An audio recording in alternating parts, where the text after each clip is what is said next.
Quizá el artista más prolífico de la industria de los videojuegos en la década de los 90, un tipo que fue una estrella porque sus ilustraciones fueron míticas en los arcades. Tú veías un dibujo de Shinkiro y sabías que era de él, porque no solo sus trazos eran muy característicos, sino que tenía el raro poder de hacer ver las caras de los personajes muy raras. O sea, el tipo hacía muy detallado el dibujo, pero las expresiones eran muy características, digamos. Pero ¿qué pasó con él luego de que SNK quebrara? Porque el actual no tiene ninguna ilustración de él, a pesar de ser el artista más famoso de la época de aquella empresa. Bueno, veamos un poco de su historia.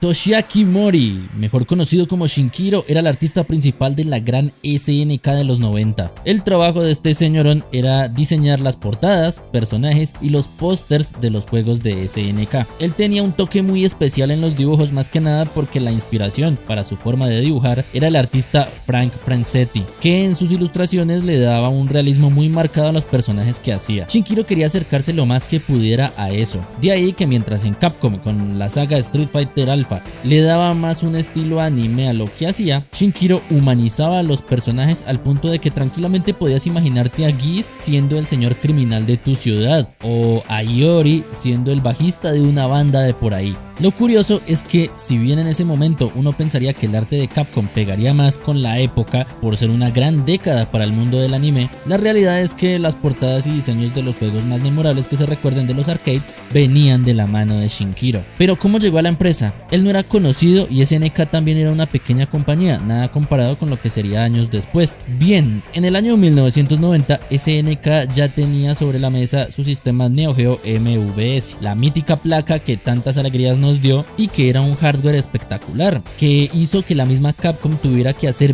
varias para ponerse a la par, y aún así con cosas como Garou, Mark of the Wolves o las animaciones que lograba Art of Fighting 3, hacía pensar a varios que Capcom al final de cuentas nunca pudo hacer algo similar en hardware, ya que la CPS-3, si bien era un tope muy alto de calidad, era bastante delicadita en su funcionamiento. Allí a Shinkiro lo contratan para hacer personajes y carátulas y básicamente el destino estaba a favor de ellos, porque si bien Shinkiro estaba en una época dulcecita de creatividad, tuvo el privilegio de trabajar codo con el fundador de la empresa, el señor Eikichi Kawasaki. Para este punto en SNK aún no tenían ni la más remota idea de lo que vendría con los juegos de pelea, ni de lo que provocaría Capcom con el Street Fighter 2, por lo que el primer trabajo de Shinkiro fue hacer la portada para el juego llamado ASO 2 The Last Guardian, o mejor conocido como Alpha Mission 2, un juego de naves en donde el diseño es esta portada espectacular. Poco a poco le dieron más confianza y ahí salen cosas como Sengoku, un beat'em up en donde él también hizo la portada, y ya de aquí íbamos notando la gran mano que tenía para dibujar, y que por cierto estos primeros dibujos que hizo, sea Sengoku, 8-Man y más, fueron en la época pre-arte digital, antes de que él se pasara a la Adobe Photoshop 4.0. El tipo dibujaba este tipo de cosas con acuarelas, sprays, óleos.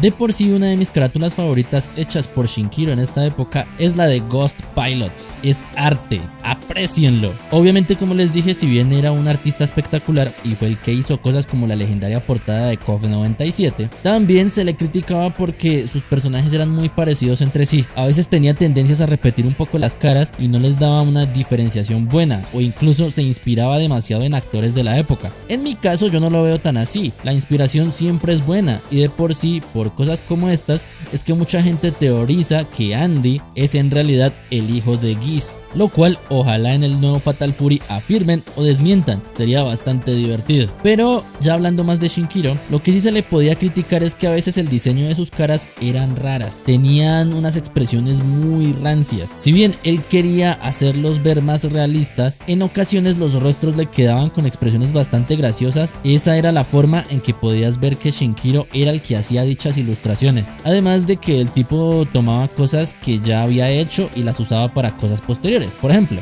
¿A quién les recuerda este personajito de la portada de Mutation Nation? Muy seguramente a Kyo Kusanagi. Y muchos de los personajes de Shinkiro quizás te vayan recordando a cosas, sea de otros juegos, a películas, a series. El tipo tomaba muchas cosas y las convertía en obras propias, dándole su propio toque. El tema es que lastimosamente a finales del siglo XX, SNK, después de un cúmulo de malas decisiones, pasó de ser el rival de Capcom en los arcades a simplemente tratar de no quebrar, cosa que no consiguió, y a principios de siglo SNK caería y a muchos de los que estaban en la empresa les tocó irse para otros lados o morir con la empresa. Caso Nazca, los creadores originales de Metal Slug.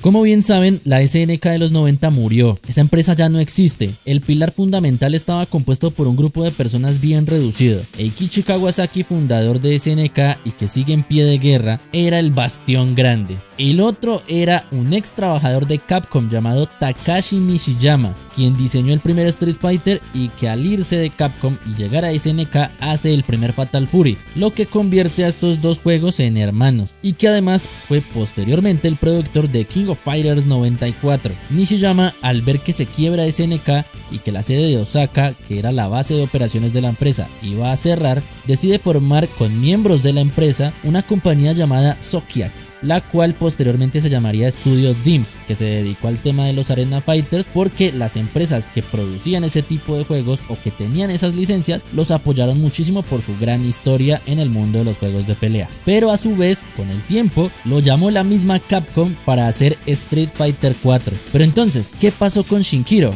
Pues él, al ver que la empresa se declaró en bancarrota, decide ir a la acera de enfrente a pedir empleo. Empieza a trabajar con Capcom y allí, por casualidades de la vida, lo ponen a trabajar en primera instancia en el Capcom vs SNK, y para muchos este fue el prime de Shinkiro. Se suponía que el contrato que había firmado SNK y Capcom para los crossover estaba compuesto por 4 juegos, 2 de cada compañía. ¿Quién iba a decir que el artista más prolífico de SNK iba a terminar diseñando los personajes del segundo crossover de Capcom, y que además sería donde más demostró toda su magia? Estas fueron de las mejores ilustraciones que hizo en su carrera, un estilo de dibujo muy a su manera, siendo más realista pero sin quitarle absolutamente nada a ningún personaje, ya sea su estilo anime o el estilo que él ya venía memorizando con SNK. A partir de ahí, el tipo trabajó en cosas como Tatsunoko vs Capcom, que esta es de mis ilustraciones favoritas de su época en Capcom. También en cosas como el Resident Evil 4, los juegos de Marvel,